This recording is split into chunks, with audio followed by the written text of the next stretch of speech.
Agree ज्ञान hub में आपका स्वागत है। Uttar Pradesh super fast GK series के अगले वीडियो में जो है खनिज संपदा की बात की जाएगी, जिसमें बहुत ही छोटे टॉपिक में खनिज से रिलेटेड जो क्वेश्चन बनते हैं वो ज़िले के लोग के बन जाते हैं। किस ज़िले में कौन सा पाया जाता है या खनिज पाया जाता है नहीं पाया जाता, रॉयल्टी चेक का उद्देश्य, ये सब एक छोटी सी वीडियो में जो है आज देखा जाएगा। तो पहला पॉइंट जो है इसमें, प्रथम खनिज नीति 1998 में खनिज विकास को उद्योग का दर्जा दिया गया। इस नीति में सोन, शारदा एवं रामगंगा नदी के रेत में जो है बहुत से सारे इम्पोर्टेंट खनिज पाए जाते हैं। सेकंड पॉइंट है नई खनिज नीति कब आई, ये भी एक पॉइंट है 2017 में। इसके लक्ष्य क्या थे, तो 1.85 से बढ़ाकर 3% रखा गया रॉयल्टी के क्षेत्र में। नेक्स्ट पॉइंट, मैग्नीसाइट कहाँ पाया जाता है, तो बांदा और चंदौली में। राज्य के कुल खनिज उत्पादन मूल्य का लगभग आधा हिस्सा कोयले का है। सोनभद्र का एरिया जो है, नीचे बुंदेलखंड, सोनभद्र, इन सब में कोयला पाया जा रहा है।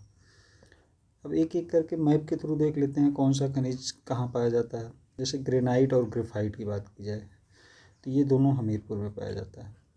आप लोकेशन को ध्यान रखें और ज़िला कौन सा है ये भी ध्यान रखें। जैसे जिप्सम की बात की जाए तो ये भी जो है हमीरपुर में पाया जाता है। एस्बेस्टस, फेल्सपर, कांच बालू, पोटाश लवण और जिप्सम, ये पांचों जो है झांसी क्षेत्र में, झांसी जिले में पाया जाता है। प्लूटोनियम की बात की जाए तो ललितपुर में पाया जाता है। रॉक फास्फेट ललितपुर में पाया जाता है। बांदा में भी ये पाया जाता है रॉक फास्फेट। ग्रेनाइट ललितपुर में। तांबा ललितपुर में। यूरेनियम, तांबा और यूरेनियम को लेके जो है क्वेश्चन बार बार बने हैं, तो इसको ध्यान रखें।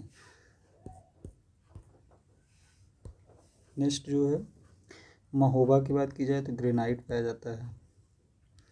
डोलोमाइट बांदा में पाया जाता है। ये राजगांव एक बार क्वेश्चन में आया है, इसलिए स्लाइड में दिख रहा है। ये बॉक्साइट को लेकर के जो प्रसिद्ध है। सिल्का बालू या कांच बालू दोनों एक ही चीज़ है। ये प्रयागराज और चित्रकूट दोनों में पाया जाता है। पोटाश लवण ये प्रयागराज में। Asbestos, sand, China clay. अच्छा, बार बार जो है कई चीज़ें रिपीट हो रही हैं, तो इसका मतलब ये है कि वो दोनों ज़िले में, और जब क्वेश्चन में आएगा तो कोई एक ज़िला हो या बोथ करके आएगा, तो उससे घबराने की ज़रूरत नहीं है। गेरू और चाइना क्ले की बात की जाए तो वो बांदा में पाया जाता है। पोटाश लवण ये जो है चंदौली में पाया जाता है। कांच बालू, डोलोमाइट, बॉक्साइट ये सब भी पाया जाता है। मिर्ज़ापुर में जो है डोलोमाइट और संगमरमर पाया जाता है। चूना पत्थर ये भी मिर्ज़ापुर में। एंडोलोसाइट ये भी मिर्ज़ापुर में। अब सोनभद्र की बात की जाए तो कोयला सिंगरौली क्षेत्र में पाया जाता है। डोलोमाइट, पोटाश लवण, फायर क्ले सोनभद्र, ये भी फायर क्ले भी क्वेश्चन आ चुका है। ये मिर्ज़ापुर में भी पाया जाता है, दोनों जिलों में पाया जाता है। संगमरमर सोनभद्र। और खजुराहट और गुरकनाज ये मिर्ज़ापुर के प्रसिद्ध जो है स्थान है। इसको भी लेके खजुराहट जैसे पूछ चुका है कई बार। तो ये एक खनिज संपदा को लेके जिलों की एक मैपिंग थी, और इसकी दो नीतियां हैं। एक 1998 प्रथम खनिज नीति है, जिसमें खनिज को उद्योग का दर्जा दिया गया था, और उसमें सोन, शारदा, रामगंगा नदी को जो है इम्पोर्टेंस दिया गया था। सेकेंड खनन नीति 2017 में है, जिसमें रॉयल्टी को लक्ष्य मानते हुए 1.8 से बढ़ा करके 3% किया गया। तो ये लक्ष्य को भी पूछ सकता है।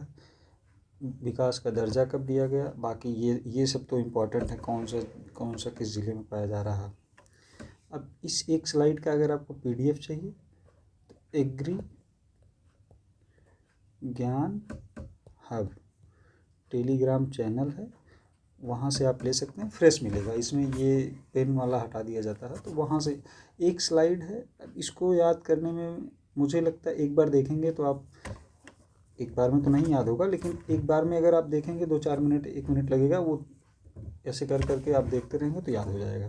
और यहाँ मैप अच्छा बना है तो मैप में देख के याद करना ज़्यादा आसान होता। तो आज का वीडियो यहीं तक, धन्यवाद।